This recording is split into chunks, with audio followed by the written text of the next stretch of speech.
아멘. 따라합시다. 부활의 주님이 하신 일. 다시 한번 부활의 주님이 하신 일.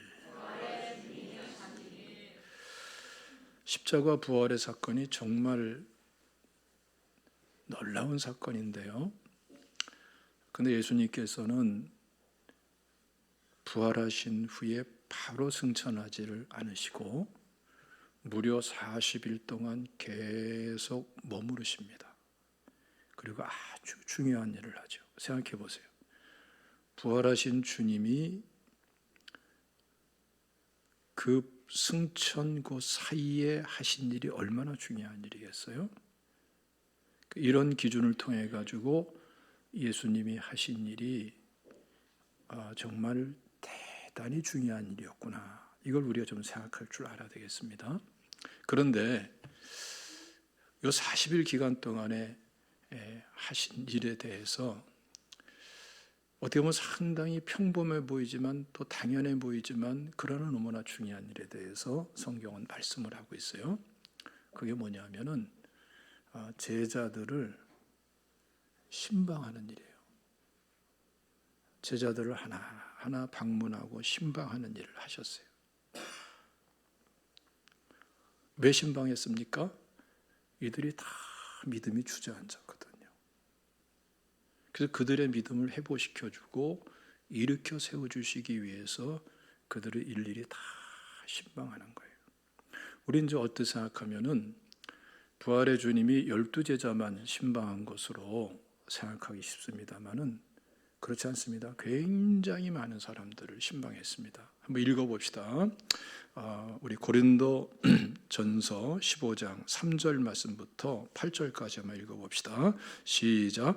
내가 받은 것을 먼저 너희에게 전하였노니 이는 성경대로 그리스도께서 우리 죄를 위하여 죽으시고 장사 지낸 바 되셨다가 성경대로 사흘 만에 다시 살아나사 게바에게 보이시고 12제자에게 그 후에 500의 형제에게 일시에 보이셨나니 그 중에 지금까지 대다수는 살아있고 어떤 사람은 잠들었으며 그 후에 야고보에게 보이셨으며 그 후에 모든 사도에게와 맨 나중엔 만삭되지 못하여 난 자 같은 내게도 보이셨느니라.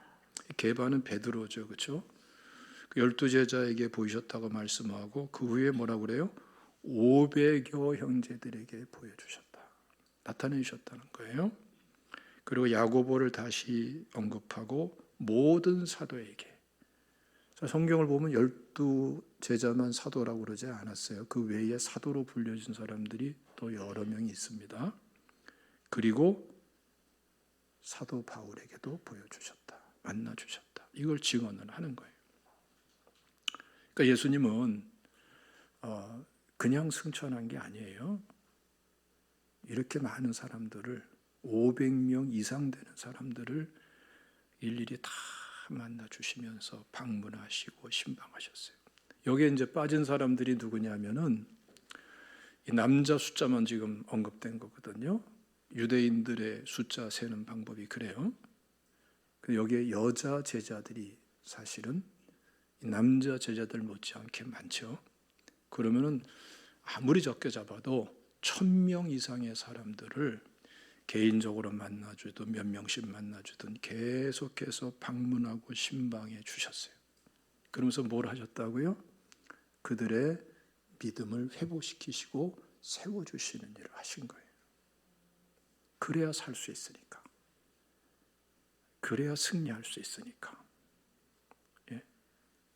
그래서 우리가 잘 알 것은 신앙생활을 한다고 그러면서 믿음 무너뜨리는 사람이 제일 미련한 사람이에요.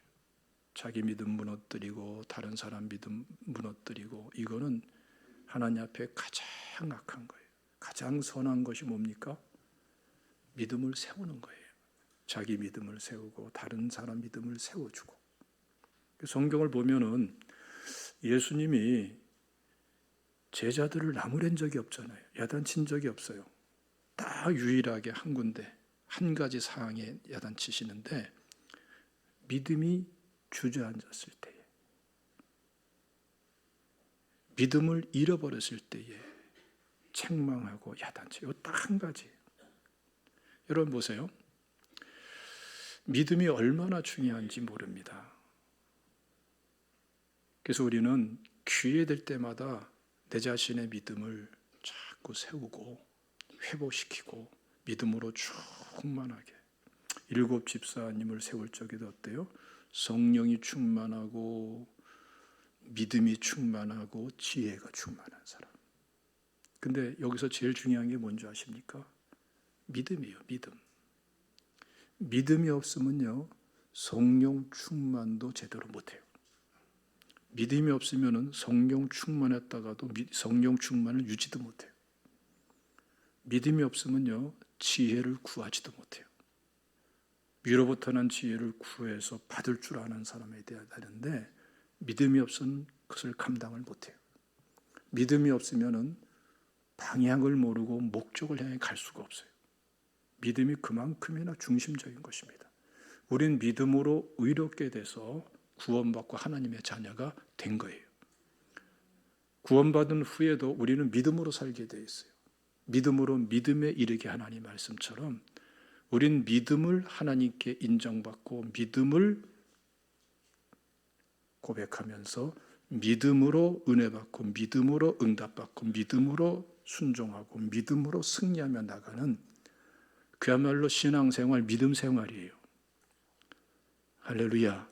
믿음의 사람 되시기를 주님의 이름으로 축원합니다.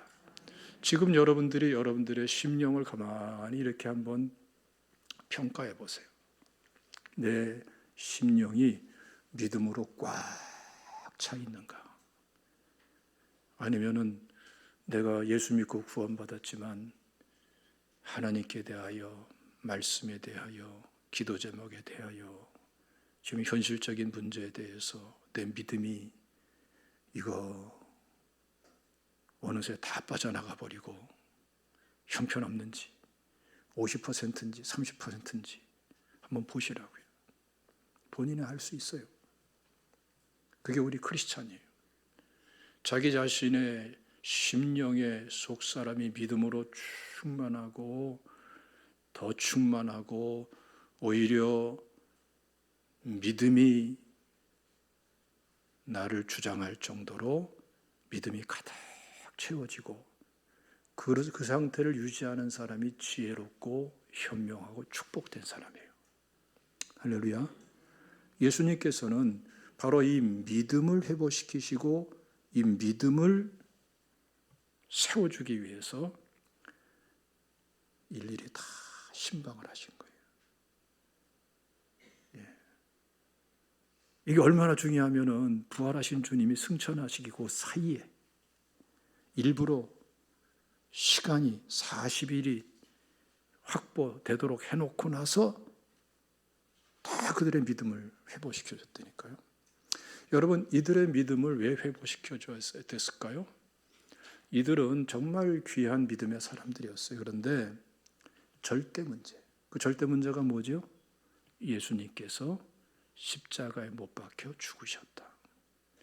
죽었으니까 다 끝났다. 이 절대 문제예요. 절대 문제. 그래서 오늘 이 엠마오로 가는 두 제자도 어떻습니까? 우리는 그 예수 그리스도가 우리를 구속할 자라고 기대를 했는데 구속할 자는 뭡니까? 이건 아무한테나 붙일 수 있는 말이 아니에요. 우리의 원죄와 자범죄와 아담 이후의 모든 죄를 다 값을 지불하고 죄를 근본적으로 해결해 주고 그래서 죄의 결과까지도 해결해 줄 구속자라고 바랬는데 그런데 예수님이 죽으셨단 말이에요. 그동안에 기적도 있고 표적도 있고 신유도 있고 말씀도 있고 주님의 사랑도 넘쳤는데 그걸로 봐서는 분명히 메시아고 구속자가 된다고 믿고 따랐는데 지금 와서 보니까 십자가에서 못 박혀 죽으셨다고요. 이들이 지금 말이 확 바뀌어버려요. 예수님에 대해서 뭐라고 그래요? 선지자 중에 하나로 지금 말을 합니다. 19절 말씀 보면은 말과 일에 능하신 선지자 이거늘. 예수님을 선지자로 믿으면 구원도 못 받아요. 예수님은 그리스도로 메시아로 믿어야 돼요. 믿습니까? 믿음을 다 잃어버렸어요. 그러니까 엠마오로 내려갈 수밖에 없는 거예요. 여러분, 믿음이 세워지느냐, 믿음이 주저앉느냐 분기점이 있어요. 어느 때냐 하면은 내용상으로 똑같아요. 절대 문제. 이거는 도무지 해결할 수가 없어. 이 문제는 도무지 헤쳐나갈 수가 없어. 이 문제는 도무지 이건 해답도 없고 돌파해낼 수가 없어. 내 능력으로, 내 지혜로, 내 방법으로, 내 환경으로, 내 스펙으로 내가 가지고 있는 그 어떤 것으로도 감당할 수가 없어. 이건 도무지 해결될 수 없는 문제야. 바로 이런 문제 앞에서 딱 두 가지 태도를 갖게 됩니다. 하나는 믿음이 주저앉느냐, 아니면 그 가운데서 이 절대 문제를 뛰어넘는 믿음이 잉태되어지냐. 우리 모든 성도는 이 절대 문제, 극한 문제 속에서 믿음의 사람이 되기도 하고 불신의 사람, 절망의 사람이 되기도 하는 거예요. 지금 예수님께서는 이 제자들에게 이렇게 방문하시고 신방하시면서 절대 문제, 죽음이라는 문제 속에서 그냥 믿음 다 잃어버린 이 제자들에게 믿음을 일으켜 세워주시기 위해서 지금 이렇게 방문하시고 신방하시는 거예요. 여러분, 이러한 예수님의 일은 지금도 계속되고 있는 것입니다. 할렐루야. 여러분들, 지금 여러분들의 기도 제목 속에서 우리는 누구를 모셔드려야 됩니까? 예수님을 모셔드려야 돼요. 예수님을. 예? 그래서 문제만 묵상하시면 안 됩니다. 문제를 묵상하기보다 예수님을 모셔드리세요. 할렐루야. 주님은 지금도 성령으로 삼위일체 하나님으로 우리를 계속 방문하시고 우리의 마음의 문을 두드리십니다. 특별히 어느 때에 반드시 특별한 방문을 하실까요? 절대 문제 속에서 믿음이 흔들리고 절대 문제 속에서 결국은 자기 힘으로 하려다가 믿음이 주저앉아 버리고 엠마오로 내려가는 이러한 상황이 될 때에 예수님께서는, 여러분 40일이 짧은 기간입니까? 승천하지 않고 40일 기간을 확보하면서까지 이들을 신방하시고 방문하시는 주님, 여러분 우리를 방문하시고 신방하시는 줄로 믿으시기를 축원합니다. 그래서 여러분 주님을 영접해야 돼요. 예수 믿을 때만 영접하는 것이 아니라 우리의 삶의 현장에서 예수님을 영접해야 돼요. 특별히 낙심과 절망과 절대 문제 속에서 예수님을 영접하셔야 돼요. 불치의 병에 걸렸습니까? 불치의 병만 묵상하지 마시고 예수님을 영접하세요. 사업과 직장도 마찬가지예요. 내가 아무리 유능하고 아무리 능력 있고 아무리 지혜가 있어도 위기는 반드시 오는 게 사업이고요. 직장 생활도 그래요. 인생 자체가 그렇습니다. 그때 주님은 반드시 방문하시고 찾아오세요. 항상 함께 계시지만 특별한 만남으로서 방문하시고 신방하세요. 그때 예수님을 영접하시고 모셔드리시기를 주님의 이름으로 축원합니다. 복잡하게 생각하지 마시고요, 인격적으로 모셔드리세요. 성령께서 인도하십니다. 우리 한번 읽어봅시다. 요한계시록 3장 20절 말씀 다 같이 봉독합니다. 요한계시록 3장 20절 말씀 시작. 볼지어다 내가 문 밖에 서서 두드리노니 누군지 내 음성을 듣고 문을 열면 내가 그에게로 들어가 그와 더불어 먹고 그는 나와 더불어 먹으리라. 주님께서는 우리의 마음의 문을 지금도 두드리고 계신 분이세요. 주님을 모셔드리는 사람이 지혜로운 믿음의 사람이고 자기 믿음을 세워가는 사람이 될 줄로 믿으시기를 축원합니다. 이기는 그에게는 내가 내 보좌에 함께 앉게 하여 주기를 내가 이기고 아버지 보좌에 함께 앉은 것과 같이 하리라. 어떤 면에서 이긴다는 겁니까? 마음의 문을 여는 게 이기는 거고 예수님을 모셔드리는 게 이기는 거예요. 할렐루야. 그래서 생생하게 살아있는 신앙생활이 돼야 될 줄로 믿습니다. 또 한 가지는 예수님께서 이렇게 찾아오셔서 이들의 믿음을 회복시키시고 세워주시고 해답으로 승리로 성취로 나가게 하시는 예수님의 방법이 여기 나오죠. 자, 한번 읽어봅시다. 27절 말씀 다 같이 읽습니다. 시작. 이에 모세와 모든 선지자의 글로 시작하여 모든 성경에 쓴 바 자기에 관한 것을 자세히 설명하시니라. 지금 이들이 예수님을 따르던 제자들인데 누구 때문에 시험 들었어요? 예수님 때문에 시험 들었어요. 예수님이 십자가에서 죽으셨거든요. 그러니까 모든 게 다 무너져 버렸다고 결론을 내린 거예요. 그 절대 문제에 빠져서 헤어나질 못해요. 이제 예수님이 메시아도 아니고 선지자 중에 한 사람이었어. 이렇게 그냥 나락으로 떨어져 버린 거예요. 근데 예수님께서는 뭐라고 말씀하세요? 성경 말씀을 하나하나 설명해 주시는 거예요. 그리고 예수님에 관해서 기록된 내용들을 하나하나 풀어주시는 거예요. 너희들 현실은 이렇지만 그래, 너희들 본대로 십자가 죽음은 있었지만 성경은 뭐라고 말씀하고 있느냐? 십자가 죽음도 말씀하지만 부활도 말씀하지 않느냐? 그걸 설명해 주시는 거예요. 성경 말씀 그대로. 그러니까 여러분, 우리가 예수님을 영접하면은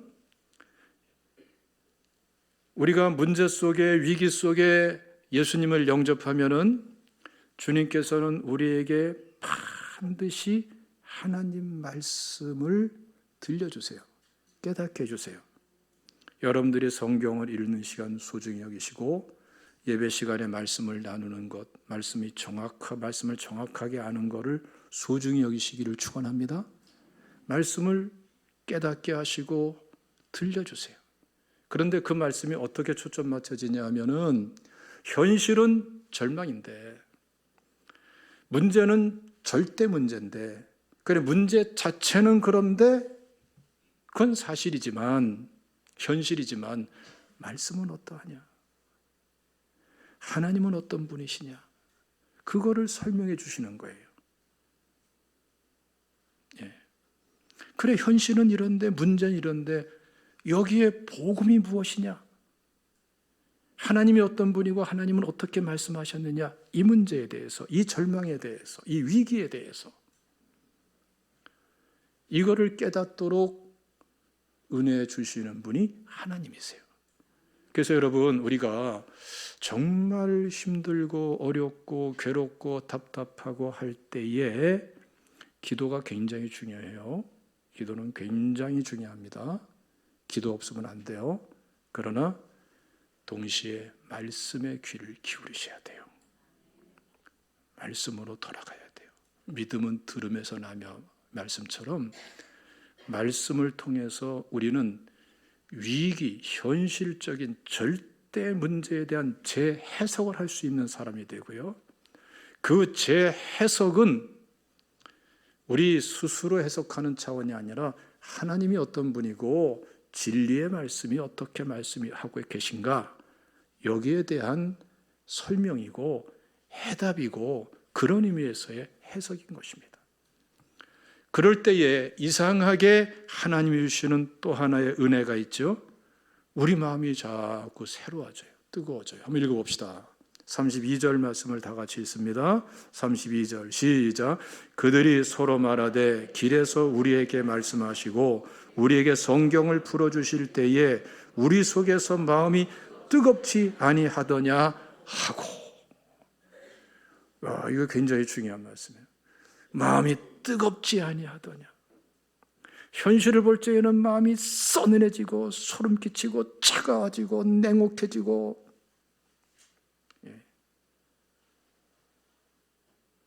답답해지고. 그런데 그 현실에 대한 절대 문제에 대한 하나님의 말씀이 내 심령에 들려오고 그 말씀이 내 현실을 재해석할 적에는 여러분, 하나님은 살아계시고 하나님 말씀은 진리의 말씀이기 때문에 우리 그리스도인들에게는, 구원받은 성도들에게는 새로운 변화가 일어나요. 이제 확신의 전제가, 토대가 달라져 버려요. 그 전까지는 문제가 확신이고 생각의 전제가 절망이 내 생각의 전제고 그랬지만 이제는 달라져요. 살아계신 하나님이 내 생각의 전제고 진리의 말씀이 내 생각의 전제고 하나님과 진리의 말씀이 내 문제를 재해석하면서 하나님의 살았고 운동력 있는 말씀이 내 심령에 분별이 되게 되고 어느새 우리의 마음은 새로워지게 되고 뜨거워지게 돼요. 할렐루야. 지금 이 엠마오로 가는 이 제자들은 이 은혜를 경험하고 있는 거예요. 그래서 여러분, 이걸 자꾸 논리적으로 이치적으로 이해하려고 그러지 말고 마음의 문을 열고 생각의 문을 열고 나의 구주, 나의 주님을 모셔드려야 돼요. 영접하시면 됩니다. 주님, 내가 지금 이렇게 답답해요. 주님 아시지요? 주님, 내가 지금 이렇게 위기에 처해 있어요. 아시지요? 주님 바로 이 문제 속에 내가 주님을 모셔드립니다. 주님, 내가 이 상황 속에 내가 살아계신 주님을 모셔드립니다. 내 생각으로는 극히 제한된 범위에서 낙심할 수밖에 없지만 그러나 주님을 내가 바로 이 문제, 이 과제, 이 기도 제목 속에 모셔드립니다. 할렐루야.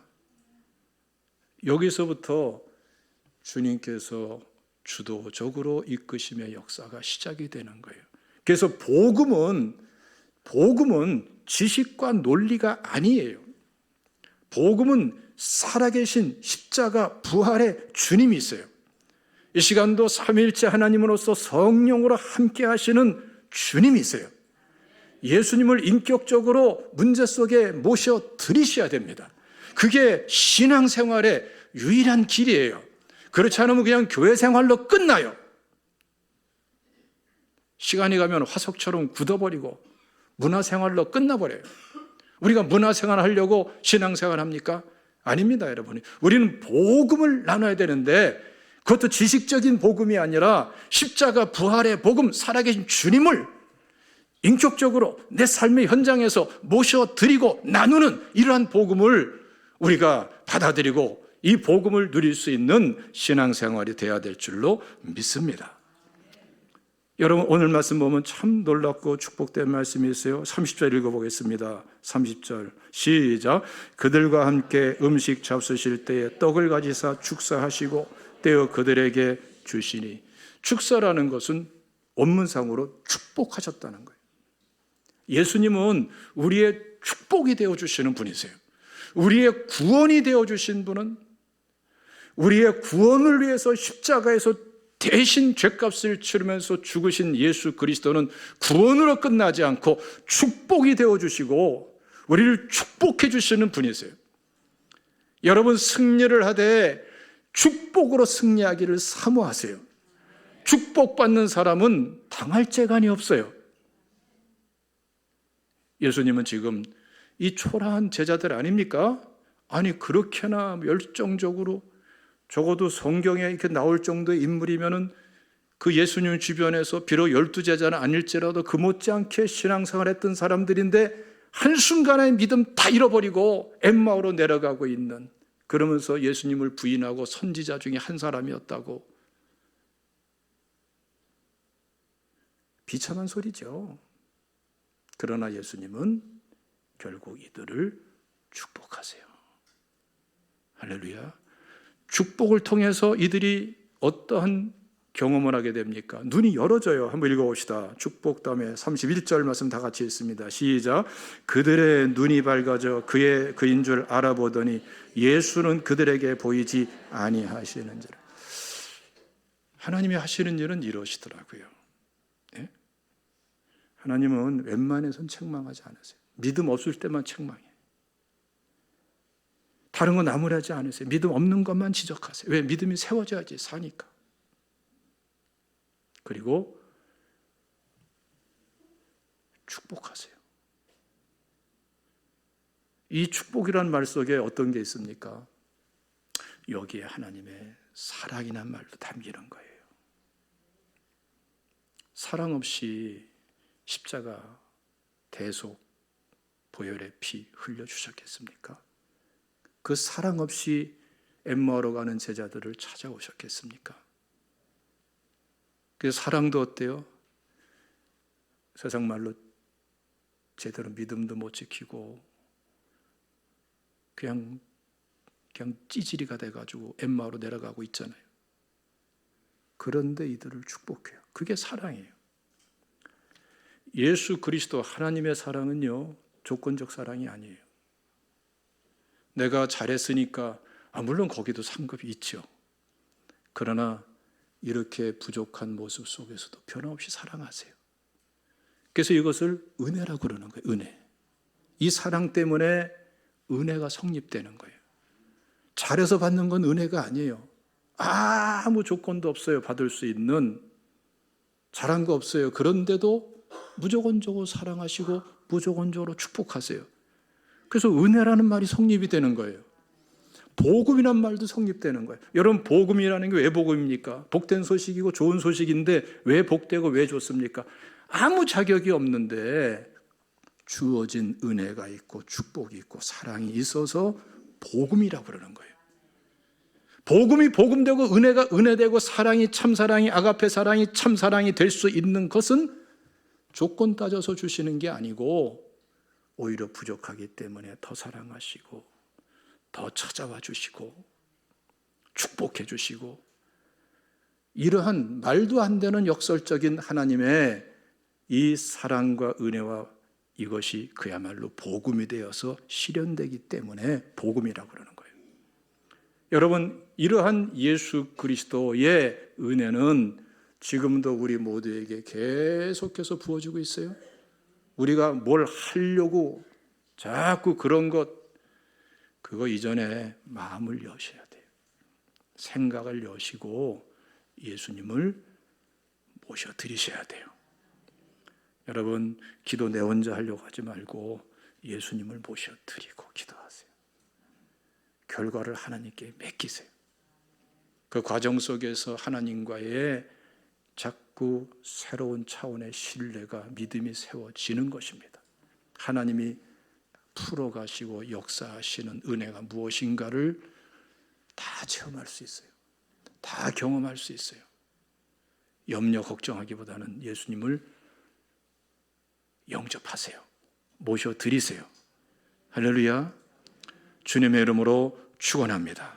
그래서 여러분, 이들에게 예수님께서, 이 부활의 주님께서 결국은 한 가지, 딱 한마디, 한 단어로 딱 집약할 수 있는 여러 형태의 메시지인데 딱 한마디로 집약할 수 있는 명령을 딱 하십니다. 그게 뭐냐면은 복음을 전해라 이거예요.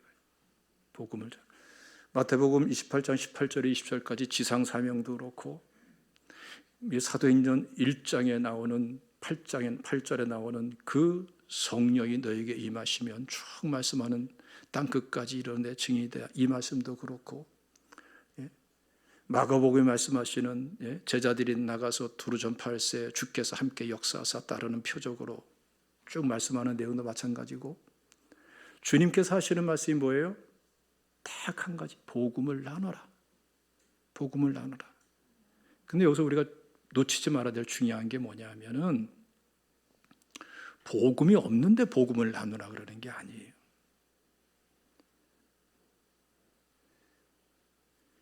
경험되고 체험되어지고 이미 내게 주어진 그 내게 자꾸 차서 넘치는 그 복음을 가만히 두지 말고 나누라. 다른 말로 말하면 간증을 해라. 믿는 사람끼리는 간증을 통해서 복음을 나누고 안 믿는 사람에게도 간증을 통해서 복음을 나누고.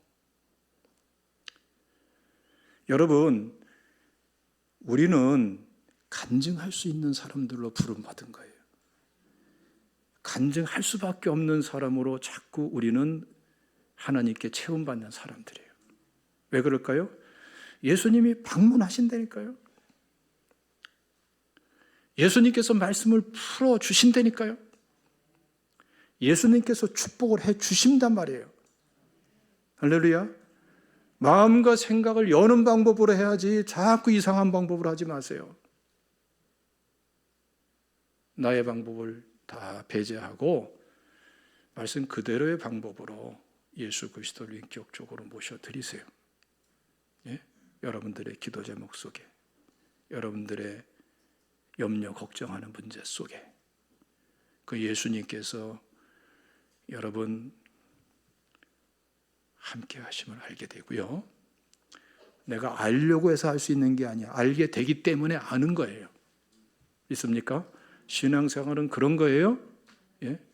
말씀도 내가 내 머리로 풀어서 그게 한계가 있어요. 그리고 그렇게 안만 해봐야 사람이 할 수 있는 말씀의 한계는 딱 있어요. 은혜 없이는 알 수 없는 영역이 너무나 많아요. 주님과의 관계 속에서, 교제 속에서, 진정한 코이노니아 속에서 알아질 수밖에 없는 말씀들이 너무나 많다고요. 살아있는 말씀들. 하나님 말씀은 이렇게 풀어지는 말씀이에요. 그리고 주님이 축복해 주십니다. 그래서 우리에게 실현된 하나님의 사랑, 경험자고 체득된 하나님의 사랑, 그 은혜, 그 복음을 나누는 게 간증이에요. 간증할 수 있는 사람들이기 때문에 가서 땅 끝까지 이르러 증인이 되리라 말씀하는 것이고, 가서 모든 족속으로 제자를 삼으라 말씀하는 것이고, 할렐루야. 예, 때를 얻든지 못 얻든지 말씀을 전하라 그러는 것이고, 없는 거 전하라 그러는 거 아니에요. 여러분, 하나님 앞에서 이러한 믿음의 사람 되시기를 주님의 이름으로 축원합니다. 이 부활주를 우리가 맞이했습니다. 신앙생활은 이렇게 하셔야 돼요. 예? 예수님을 영접하시고 또 영접하세요. 기회는 이때다 하고 또 영접하시고. 할렐루야. 그러면 새로워져요. 저는 이 말씀을 준비하면서 제 친구 목사님 생각이 계속 떠나지 않았어요. 박정식 목사님이라는 분인데, 나중에 이제 자기 간증을 하는데 그런 간증을 하더라고요. 자기는 완전히 목사님 아들이지만 신앙 다 잃어버리고 완전히 불신자처럼 살았었다는 거예요. 신학 공부하기 전까지는.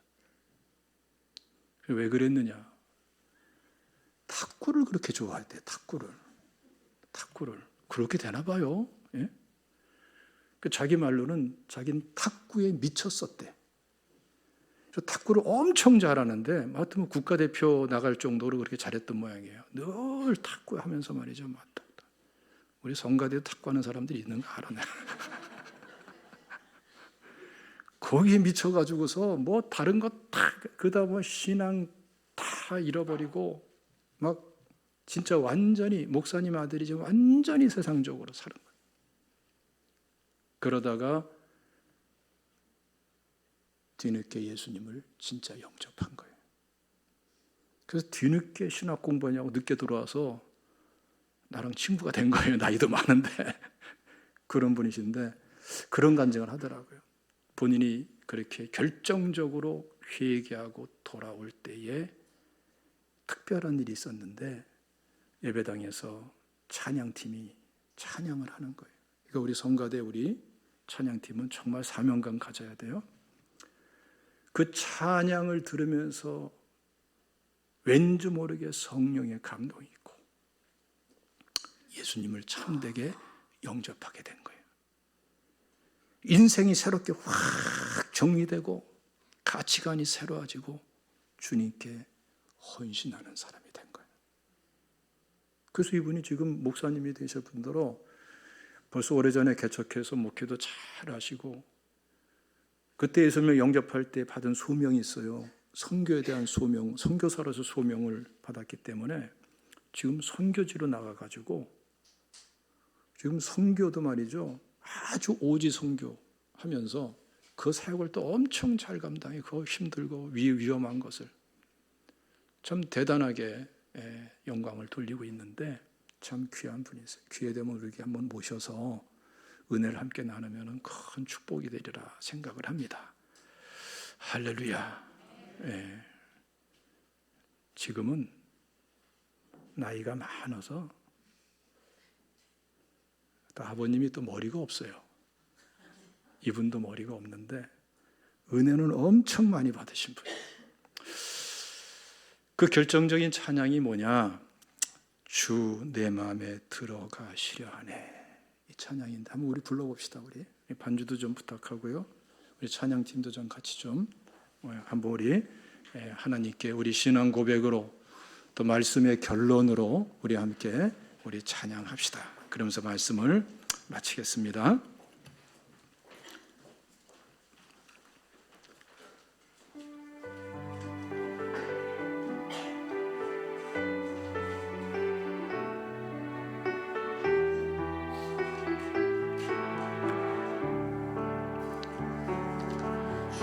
내 맘에 들어가시려 하니 용에 모시지 않는가. 이 세상에 무엇이 막으리요. 왜 주께 대답하나. 전에도 항상 기다리셨고 주 지금도 기다리네. 마음의 문 열기 원하시며 문 앞에 서 계시네. 오 친구여 주님께 나아가오. 사랑의 그 품으로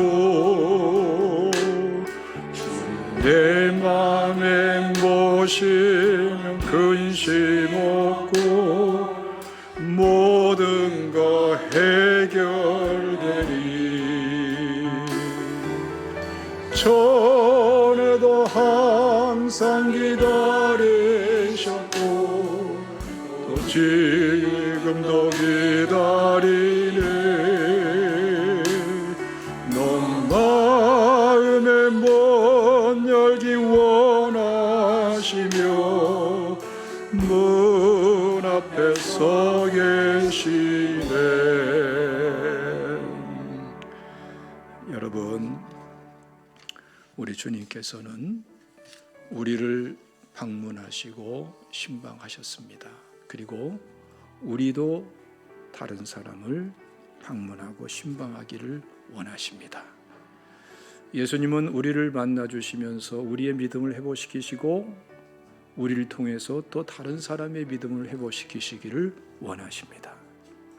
예수님은 우리에게 말씀을 풀어주시면서 우리를 치유하시고 회복시키셨고 또 우리를 통해서 다른 사람을 회복시키시고 치료하기를 원하시는데,